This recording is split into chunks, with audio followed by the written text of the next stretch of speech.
This is Hannibal from thehannibaltv.com, and I am going to do my weekly Wrestling Observer review, going over the notes from Dave Meltzer's Wrestling Observer newsletter that I find interesting. There's a lot more results and coverage in this newsletter that I don't speak about because I don't really care too much about everything in here. So I'll get it started with the WWE news of the week. Brock Lesnar is apparently not scheduled for Summerslam this year. He's going to be off for an extended period of time. Dwayne Johnson was listed as the number one celebrity on Instagram with 187.3 million followers. And supposedly, I read in another report that he can make about $1 million a post for people that want to sponsor his Instagram posts. So by far the most successful wrestler of all time is The Rock. He's made more money than any wrestler in history by far. Charlotte Flair said on Twitter that the reason she's out now is because one of her breast implants was leaking. Although it's not a health concern at this time, she still wanted to have it fixed. Obviously, you don't want whatever it is they put in implants these days leaking into your body. Strangely enough, WWE, according to Meltzer, has been using footage from Raws anywhere from 10 to 25 years ago to promote the current WWE television shows on the USA Network, which is funny because it just shows you how not over anyone is these days when you got to use footage from 25 years ago to promote your show. Lana, both of her parents have tested positive for COVID. Her husband, Rusev, who was let go after he agreed to that embarrassing angle with Bobby Lashley last year, also has COVID. I've already discussed this, but Meltzer brings this up in the Observer, so I'll touch on it again. The fine system implemented by WWE for not wearing masks came from stooge Kevin Owens, who put this together with Vince McMahon on July 3rd. Owens really reminds me of that teacher's pet / tattletale that you'd run into in grade school. And in the old days, he would have just had the shit kicked out of him.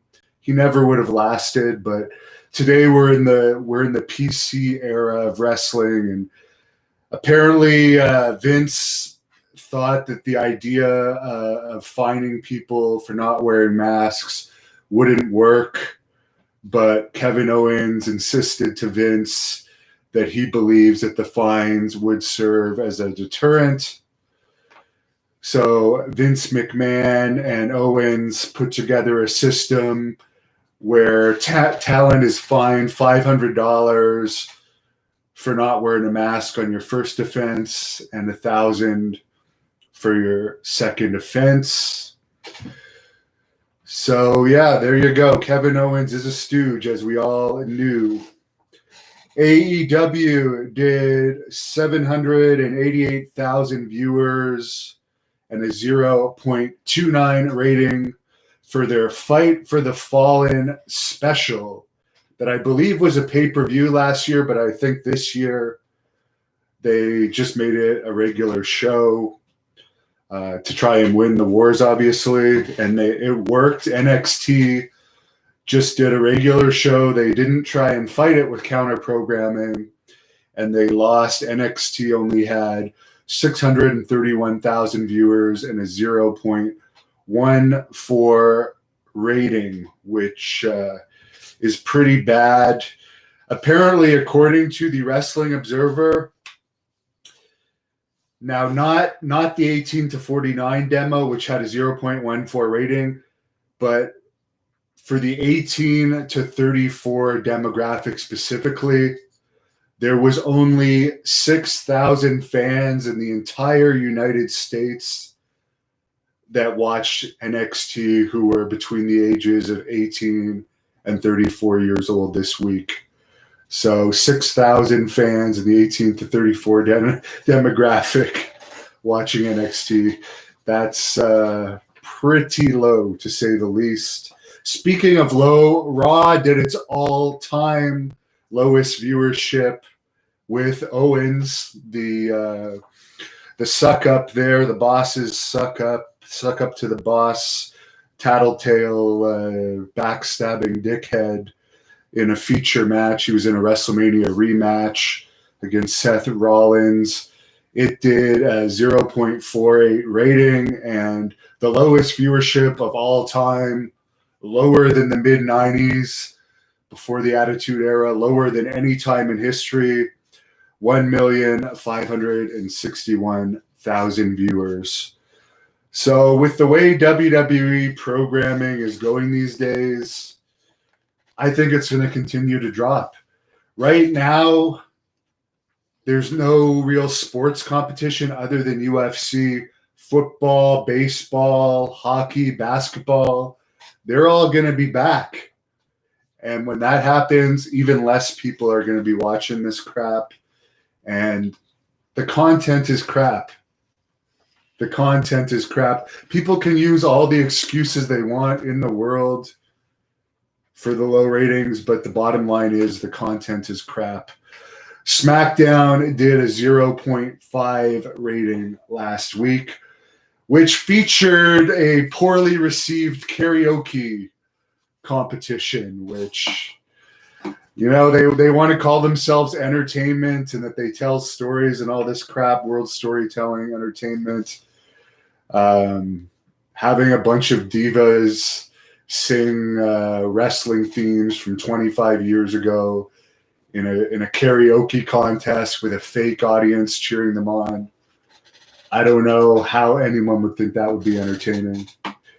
Bera7331 tipped me $5 and said he enjoyed my interview with Raven, which is now up in full ad-free for the Patreon subscribers at patreon.com/the Hannibal TV. Nice guy, but he doesn't watch the current products.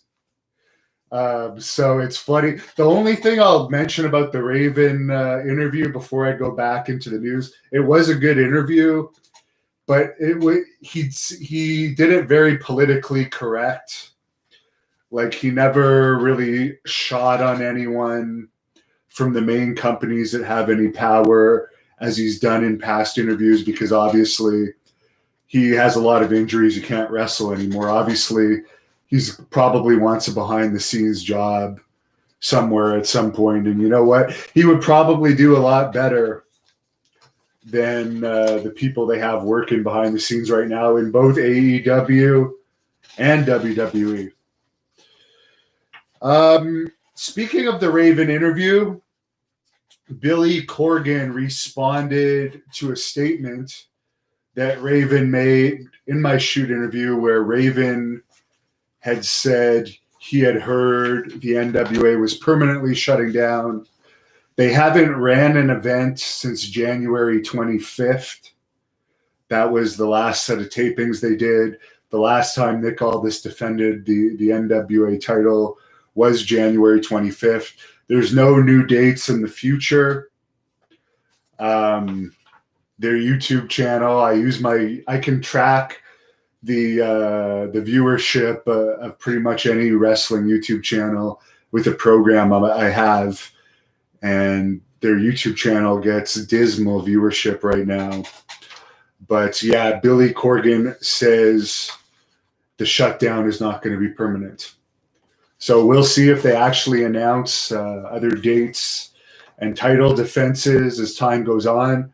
But they are definitely shut down right now. They haven't run an event since January 25th. Billy Corgan also mentioned he's not selling the NWA. I don't think Raven ever said he was going to sell the NWA. What Raven basically said was he thought that the TV tapings for the NWA would be permanently shut down. Why would a multi-millionaire like Billy Corgan sell the NWA when he wanted to buy it, as he said? Even if he doesn't run tapings, he'll still have Nick Aldis. He can have him defend the title in other companies. Although, as Kevin Sullivan told me this week, Sullivan said he fully agrees with me. Aldis has not built the NWA at all. It's pretty much dead in the water. It's time to give someone else a shot because all this is just uninteresting. John Falsetta tipped me $5 and says he can't blame Raven. The shows are unwatchable. I don't know. Oh, yeah. You're talking about NXT and AEW shows being unwatchable. Yeah. It's funny. He wouldn't comment on the shows because he says he hasn't seen them. But yeah. And I hope if and when the NWA comes back, they get rid of the stupid comedy sketches like having Austin Idol joke about people putting Halcyon in girls' drinks, or however you pronounce it, Halcyon in girls' drinks, and all this stupid, unfunny comedy stuff that the original NWA never have. I hope they get rid of the group pictures that they did every taping with the baby faces and heels all smiling beside each other. Those are two of the things I would do, along with getting rid of the champion. Raymond Rougeau, who's 65 now, is running for mayor of Rodin, Quebec. So good luck to him. I have a full shoot interview with Ray Rougeau. Interestingly enough, several WWE employees have talked to me about my channel, so I know WWE people watch it. But interestingly enough, within months after Raymond Rougeau did his shoot interview with me back in 2016, they hired him back as a French commentator. The Cauliflower Alley Club has fully canceled their gathering this year. I was supposed to cover it. It was originally supposed to be in April. They moved it to September. Now it's fully canceled due to this lockdown situation. Tammy Sitch, 47, as I've already covered, but I'll touch on it briefly. She was arrested on July 13th for about 3 charges, including violating a protection order against her, driving with a suspended license. Apparently, the state of Pennsylvania is now trying to revoke her parole.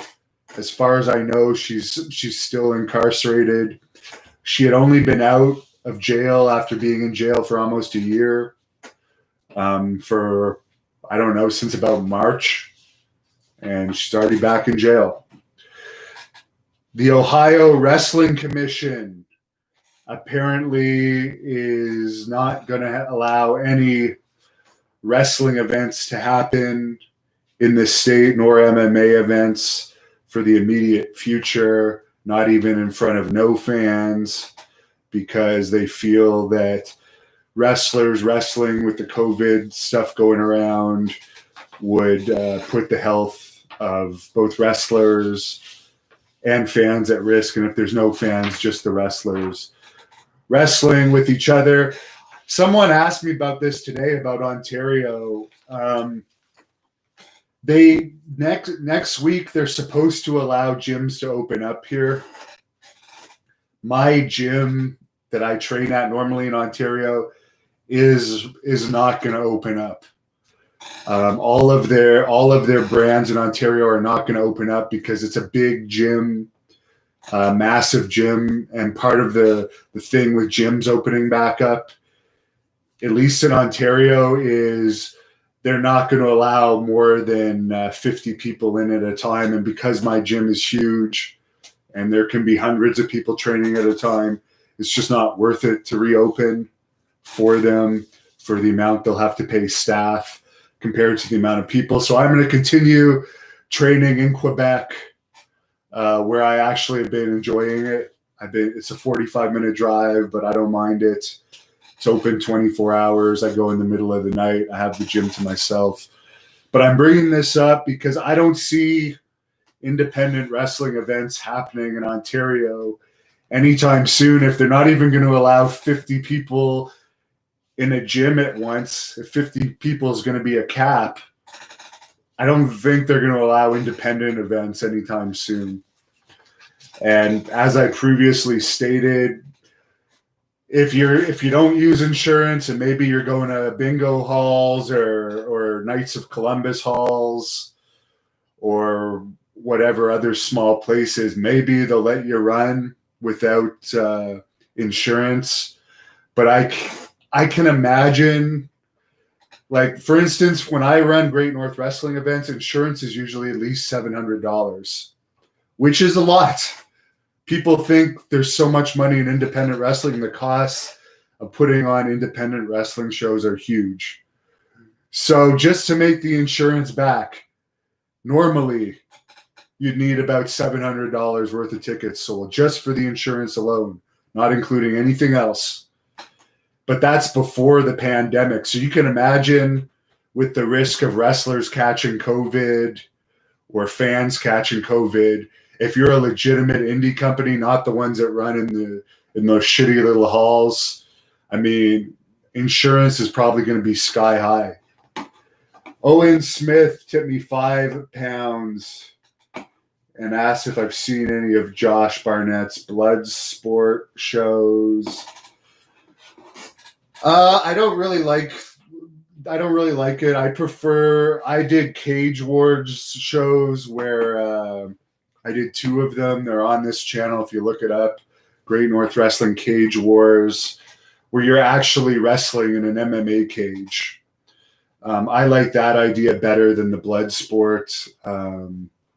Some of the matches were okay in the blood sports, others weren't. But overall, no, I wasn't a fan of it, no. In UFC news, speaking of Josh Barnett, they had UFC 251 last Saturday. According to Meltzer on ESPN Plus, it did just under 900,000 buys. UFC is reporting it had 1.3 million pay-per-view buys. That probably includes international pay-per-view buys for international places that don't have ESPN Plus. The prelims on ESPN did a 0.31 rating. Then UFC held another event on Fight Island last Wednesday. The payoffs, usually the Observer prints the payoffs. Maybe because the shows are happening in Saudi Arabia, UFC doesn't have to reveal the payoffs like they do in the US, because I haven't seen any reports of what the fighters made in Saudi Arabia yet. Dana White says there's likely going to be another run of events in Abu Dhabi, possibly in October. And if Nevada ever shuts them down from putting events at the Apex, UFC is just going to put on more events in Abu Dhabi. So again, not a huge news week.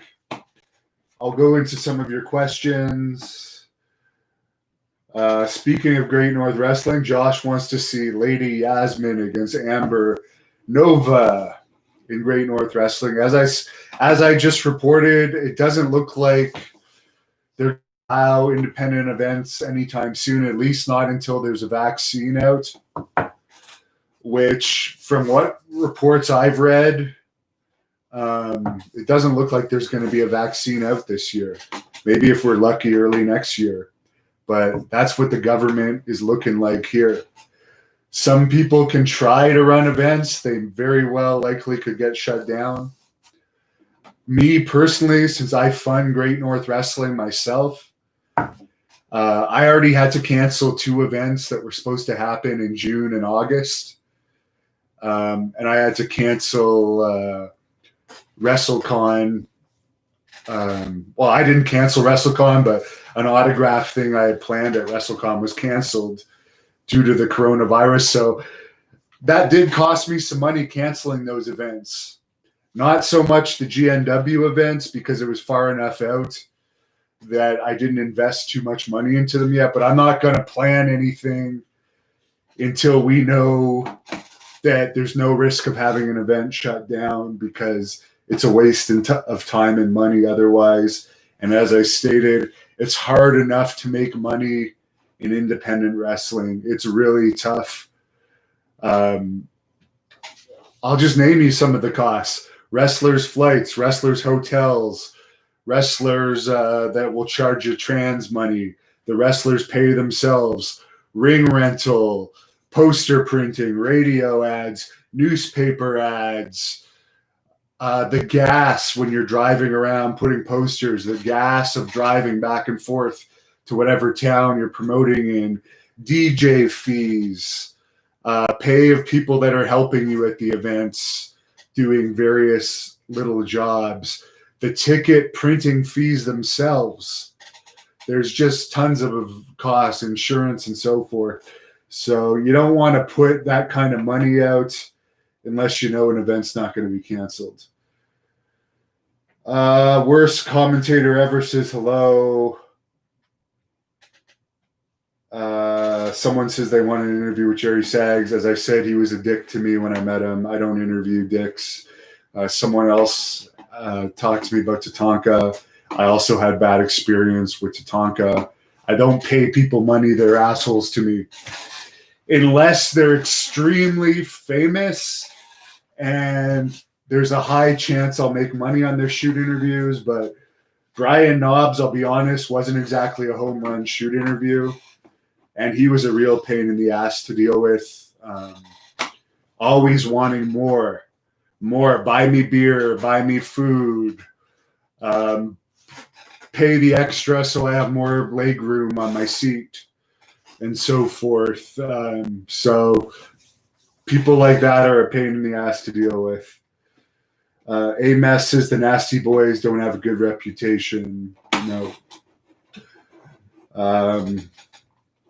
Razor Rabone says, how far do ratings have to sink before WWE loses their TV deal? I don't know, but apparently for the USA Network, compared to other shows on the USA Network, it doesn't have that many good rated shows. So Raw is safer than Fox, who could probably put better programming on than SmackDown. Kevin Wynn says the ratings are plummeting more than dropping. Hammer 2 says, I don't even watch WWE. Someone says the karaoke segment was absolutely putrid.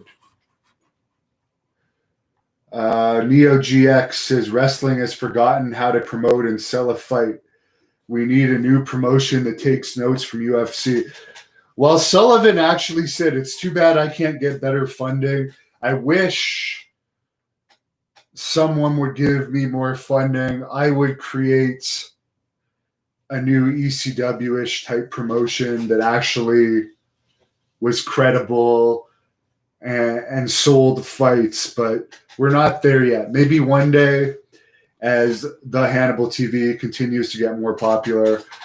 I mean, we're climbing. Every year we're getting more popular. We're not like AEW that started off with more momentum and has actually consistently lost momentum to the point where it's like a direct line downwards now with AEW. So if the Hannibal TV keeps getting more popular, maybe one day I'll have funding enough to start something better or to just improve Great North Wrestling.